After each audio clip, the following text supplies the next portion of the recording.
ನಮಸ್ಕಾರ. ಮತ್ತೊಂದು ಟಾಪಿಕನ್ನು ನಾವು ಡಿಸ್ಕಷನ್ ಮಾಡೋಣ. ಅಂಡರ್ 5 ಮಿನಿಟ್ಸ್ ಸೀರೀಸ್ದಲ್ಲಿ ಭಾಳ ಇಂಪಾರ್ಟೆಂಟ್ ಇದು. ಕೇಂದ್ರ ಸರ್ಕಾರದ ಒಂದು ಪೋರ್ಟಲ್ ಬಗ್ಗೆ ನಾವಿಲ್ಲಿ ತಿಳ್ಕೊಳ್ತಾ ಇದ್ದೀವಿ.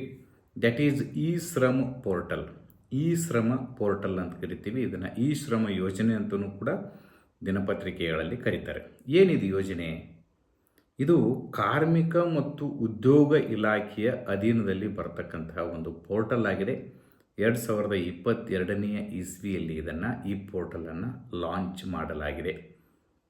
ನಿಮಗೆಲ್ಲ ಗೊತ್ತು, ಕಾರ್ಮಿಕ ಮತ್ತು ಉದ್ಯೋಗ ಇಲಾಖೆಯ ಅಧೀನದಲ್ಲಿ ಇದು ಬರುತ್ತೆ ಅಂದರೆ ಇದು ಯಾರಿಗೆ ಹೆಲ್ಪ್ ಮಾಡುತ್ತೆ? ಕಾರ್ಮಿಕರಿಗೆ ಹೆಲ್ಪ್ ಮಾಡುತ್ತೆ. ಕಾರ್ಮಿಕರಲ್ಲಿ ಯಾರಿಗೆ? ಕಾರ್ಮಿಕರಿಗೆ ಅಂದರೆ ಅಸಂಘಟಿತ ಕಾರ್ಮಿಕರು. ಕೆಲವು ಕಾರ್ಮಿಕರು ಸಂಘಟನಾತ್ಮಕವಾಗಿ ಕೆಲಸ ಮಾಡ್ತಾರೆ, ಇನ್ನು ಕೆಲವು ಕಾರ್ಮಿಕರು ಅಸಂಘಟನಾತ್ಮಕವಾಗಿ ಕೆಲಸ ಮಾಡ್ತಾರೆ. ಉದಾಹರಣೆಗೆ ಸರ್ಕಾರದ ಇಲಾಖೆಗಳಲ್ಲಿ ಕಂಪ್ಯೂಟರ್ ಆಪರೇಟರ್ಗಳು, ಗುರುಪಿಡಿಗಳು, ಹಾಸ್ಟೆಲ್ಗಳಲ್ಲಿ ಅಡುಗೆ ಸಹಾಯಕರು ಇವರೆಲ್ಲ ಕೆಲಸ ಮಾಡ್ತಾರೆ. ಅವರೆಲ್ಲ ಸಂಘಟಿತ ಕಾರ್ಮಿಕರು. ಯಾಕಂದರೆ ಅವರಿಗೆ ಒಂದು ಸಂಘಟನೆ ಇರುತ್ತೆ, ಅವರಿಗೆ EPF ESI ಸೌಲಭ್ಯಗಳನ್ನ ಕೊಡಲಾಗುತ್ತೆ. ಸೊ ದ್ಯಾಟ್ ಅವ್ರನ್ನ ನಾವು ಸಂಘಟಿತ ಕಾರ್ಮಿಕರು ಅಂತ ಕರಿತೀವಿ.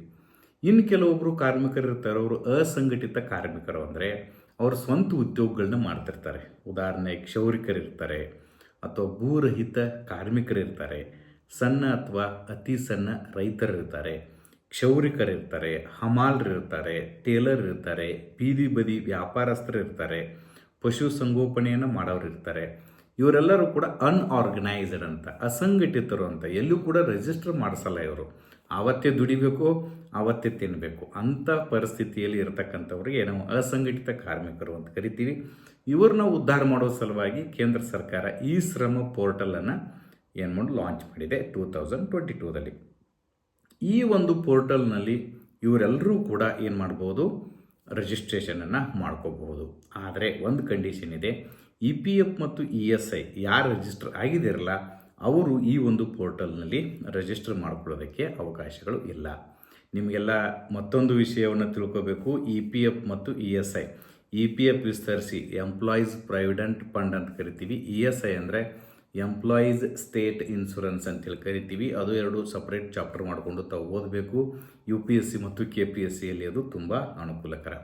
ಯಾರಿಗೆ EPF ಮತ್ತು ESIದಲ್ಲಿ ನೋಂದಣಿ ಮಾಡಿಸಿಲ್ಲೋ ಅವರಿಗೆ ಈ ಒಂದು ಇ ಶ್ರಮ್ ಪೋರ್ಟಲ್ದಲ್ಲಿ ನೋಂದಣಿ ಮಾಡ್ಕೊಳ್ಳೋದಕ್ಕೆ ಅವಕಾಶ ಇದೆ. ದಯವಿಟ್ಟು ಅರ್ಥ ಮಾಡ್ಕೊಳ್ಳಿ. ನಿಮಗೆ ಸ್ಟೇಟ್ಮೆಂಟ್ ಕೊಡುವಾಗ ಅದೇ ರೀತಿ ಕೇಳ್ತಾನೆ. ಈ ಶ್ರಮ್ ಪೋರ್ಟಲ್ ಕುರಿತು ಈ ಕೆಳಗಿನ ಹೇಳಿಕೆಯನ್ನು ಗಮನಿಸಿ. ಈ ಒಂದು ಪೋರ್ಟಲ್ನಲ್ಲಿ ಅಸಂಘಟಿತ ಕಾರ್ಮಿಕರು ನೋಂದಣಿ ಮಾಡಿಕೊಳ್ಳಬಹುದಾಗಿದೆ.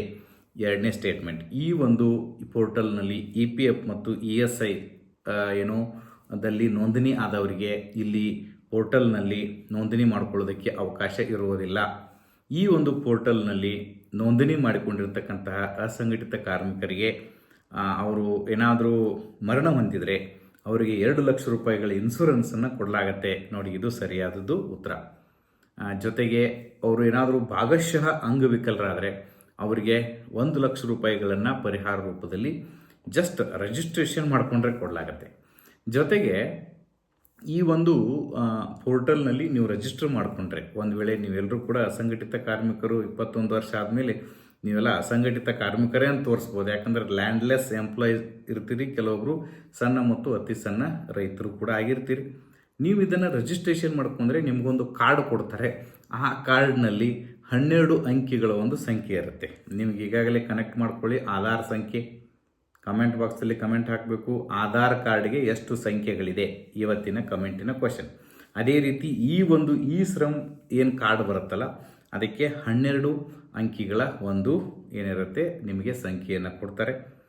ವಯಸ್ಸಿನ ಮಿತಿ ಏನಂದರೆ 16 ವರ್ಷದಿಂದ ಮೇಲ್ಪಟ್ಟು 59 ವರ್ಷದ ತನಕ ಯಾರು ಬೇಕಾದವರು ಕೂಡ ಇಲ್ಲಿ ನೋಂದಣಿಯನ್ನು ಮಾಡ್ಕೋಬೋದು. ಅವರು ಅಸಂಘಟಿತ ಕಾರ್ಮಿಕರಾಗಿರಬೇಕು. ಮತ್ತು ಯಾರು ಬೇಕಾದ್ರೆ ಈ ಒಂದು ಪೋರ್ಟಲ್ನಲ್ಲಿ ನೀವು ರಿಜಿಸ್ಟ್ರೇಷನ್ ಮಾಡ್ಕೊಳ್ಳೋದ್ರಿಂದ ಅನುಕೂಲತೆ ಏನಿದೆ ಅಂದರೆ ಆರೋಗ್ಯ, ಜೀವ ವಿಮೆ, ವೃದ್ಧಾಪ್ಯ ಪಿಂಚಣಿ, ಅಂಗವಿಕಲ ಒಂದು ಸೌಲಭ್ಯಗಳು, ಮಾತೃತ್ವ ಪ್ರಯೋಜನಗಳನ್ನು ಇದನ್ನು ನಾವು ಪಡೆಯಬಹುದಾಗಿದೆ. ಜೊತೆಗೆ ಈ ಒಂದು ಸುದ್ದಿ ಯಾಕೆ ಪ್ರಚಲಿತದಲ್ಲಿತ್ತು ಅಂದರೆ ಫೆಬ್ರವರಿ ತಿಂಗಳಲ್ಲಿ ಕರ್ನಾಟಕ ಸರ್ಕಾರ ಇದರ ಬಗ್ಗೆ ಒಂದು ಕ್ರಮವನ್ನು ತೆಗೆದುಕೊಂಡಿದೆ. ಕರ್ನಾಟಕದಲ್ಲಿ ಕಾರ್ಮಿಕ ಸಚಿವರು ಸಂತೋಷ್ ಲಾಡ್ ಸಾಹೇಬ್ರಿದ್ದಾರೆ.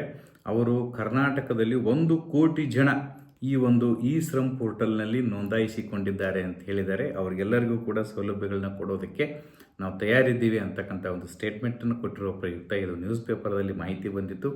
ಆ ಕಾರಣಕ್ಕಾಗಿ ನಾವು ಇದನ್ನು ಡಿಸ್ಕಷನ್ ಮಾಡಿದ್ವಿ. ಓಕೆ, ಅದೇ ರೀತಿಯಾಗಿ ಇವತ್ತಿನ ಕಮೆಂಟ್ ಬಾಕ್ಸ್ದಲ್ಲಿ ಯಾವ ಒಂದು ಕಮೆಂಟ್ಗೆ ಉತ್ತರ ಹಾಕಬೇಕು ಅನ್ನೋದು ಅರ್ಥ ಆಯ್ತಲ್ಲ. ಆಧಾರ್ ಕಾರ್ಡ್ಗೆ ಎಷ್ಟು ಅಂಕಿಗಳನ್ನು ಹೊಂದಿರುತ್ತೆ ಅದನ್ನು ಕಮೆಂಟ್ ಮಾಡಿ. ಈ ವಿಷಯ ನಿಮಗೆ ಅರ್ಥ ಆಗಿದ್ದರೆ ಏನು ಮಾಡಿ, ನನಗೆ ಅರ್ಥ ಆಗಿದೆ ಅಂತ ತಿಳಿಸಿ. ಯಾಕಂದರೆ ನಾನು ಕೂಡ ನಿಮಗೆ ತಲುಪಬೇಕು ಅಂತಕ್ಕಂತಹ ಒಂದು ಉದ್ದೇಶದಿಂದ ಮಾಡ್ತಾ ಇದ್ದೀನಿ. ಅರ್ಥ ಆಗಿದೆ ಅಂತ ತಿಳಿಸಿ, ಇಲ್ಲ ಅಂದರೆ ಇಲ್ಲ ಅಂತ ತಿಳಿಸಿ. ಇನ್ನೂ ಯಾವ ರೀತಿ ಅರ್ಥ ಮಾಡಿಸ್ಬೇಕು ಎಂಬುದನ್ನು ನಾನು ಮುಂದೆ ಪ್ರಯತ್ನವನ್ನು ಮಾಡ್ತೀನಿ. Thank you.